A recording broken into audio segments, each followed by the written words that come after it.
Баршаңызға сәлем достар, бүгін сіздермен ең дәмді пигоди даярлайтын боламыз. Пигоди негізінен кәріс халқының тағамы, бірақ мен кәрістердің даярлау жолын білмеймін, бірақ мен өзімнің даярлау жолыммен бөлісемін. Енді өте керемет дәмді шығады, сондықтан міндетті түрде осы рецепті пайдаланып даярлап көріңіздер. Видео рецепті көрмес бұрын міндетті түрде каналға тіркеліп, қоңырауды басып қойыңыз.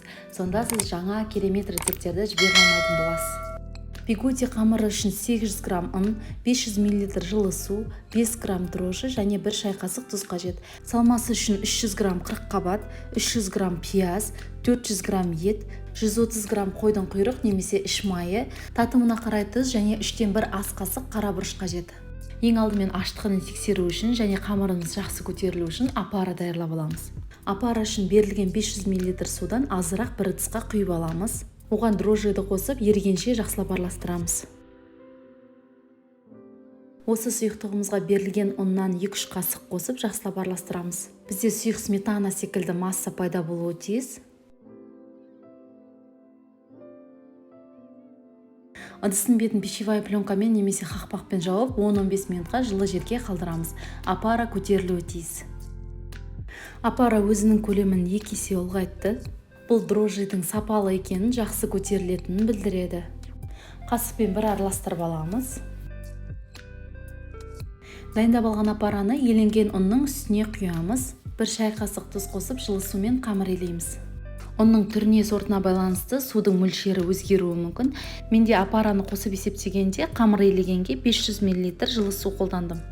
Сондықтан судың барлығын қоспай, аз-аздан қоса отырып, қамырымызды илейміз.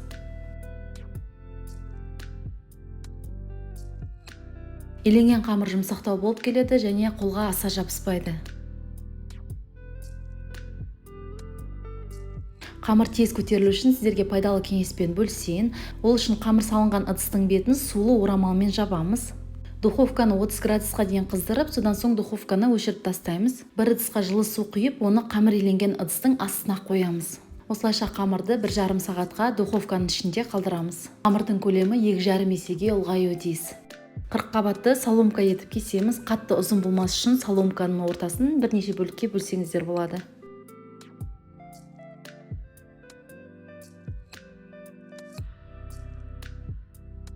Қазанға аздап май құйып қыздырамыз. Оған қырыққабатты салып, 1 шай қасық тұз қосып, жақсылап араластырамыз. Содан соң қазанның бетін жауып, шамамен 15 минут көлемінде қырыққабатты бұқтырамыз. Газдың отын азайтып қоямыз. Қырыққабат күйіп кетпеуі керек, ол жай ғана сарғаюы тиіс.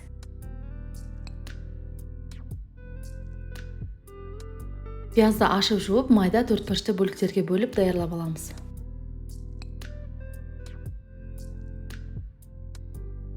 Қырыққабатты бұқтырған уақытта арасында араластырып тұруды ұмытпаңыздар, себебі ол күйіп кетпеуі тиіс. 15-20 минут көлемінде оның түсі сарғаяды, оны жақсылап араластырып, содан соң қазанның бетін ашып, суытып қоямыз. Етті ұсақ 4 бұрышты бөліктерге бөліп даярлап аламыз. Қойдың құйрық майын немесе іш майын майда 4 бұрышты бөліктерге бөліп, турап дайындап қоямыз. Негізінен пигоди, манты, пельмени, котлеты деген сияқты тағамдарға қойдың майын қолданған дұрыс, себебі ол тез қатпайды, сиырдың майы тез қатып қалады. Салмасының ингредиенттерін араластырамыз. Соған қырыққабатқа майды, пиязды және етті қосамыз. Татымына қарай тұз қосамыз. Менің етім жақсы тұздалған, сондықтан мен 1 шай қасық қана тұз қостым. Қара бұрыш, кориандр қоссаңыздар болады, барлығын жақсылап араластырамыз.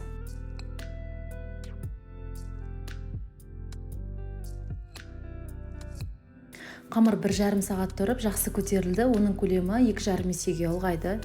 Оны бір бастырып, илеп қоямыз. Ашытылған қамыр жұмсақ, аса қолға жабыса бермейді.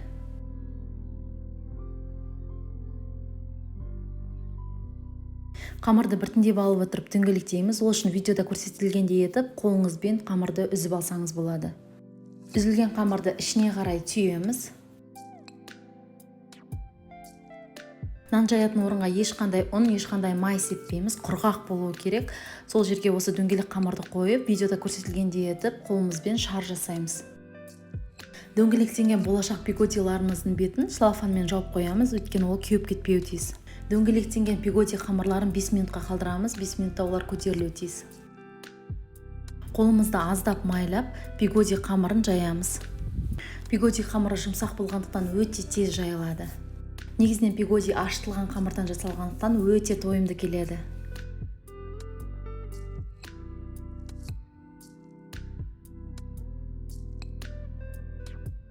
Ортасына салмасын саламыз.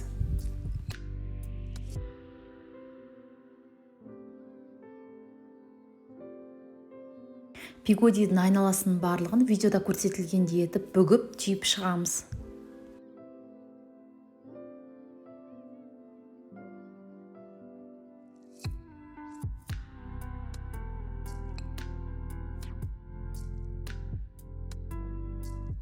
Негізінен пигодиді жасаған уақытта ортасына мен секілді шеңбер тесік қалдырсаңыздар да болады. Оны қалдырмасаңыздар да пигоди өте жақсы піседі. Осылайша әдемі етіп барлық пигодиді түйіп аламыз. Мантоварканың астындағы кастрөлге су құйып қайнатамыз. Мантоварканы жақсылап күнбағыс маймен майлап аламыз. Оған пигодиді орналастырамыз. Пигодидің арасын қатты жақын етпейміз, себебі ашытылған қамыр піскен уақытта оның көлемі ұлғаяды. Кастрөлдегі су қайнаған уақытта газдың отын қатты қоямыз. Үстіне мантоварканың барлығын қойып, пигодиді 50 минут көлемінде пісіреміз. Пигодилар өте дәмді, өте сочный болып шықты. Пигодиді сметанамен және соевый соуспен ұсынсаңыз өте керемет. Осы дәмді асты сіздер де міндетті түрде жасап көріңіз. Ал рецепт ұнаған болса, міндетті түрде құрбыңызбен бөлісіңіз. Мен өз каналымда сонымен қатар әртүрлі тағамдардың, торттар мен десерттердің мастер-классымен бөлісемін. Сондықтан міндетті түрде менің каналыма тіркеліп, жаңа рецепті жіберіп алмас үшін қоңырауды басып қойыңыз. Менімен бірге болғаныңызға рахмет.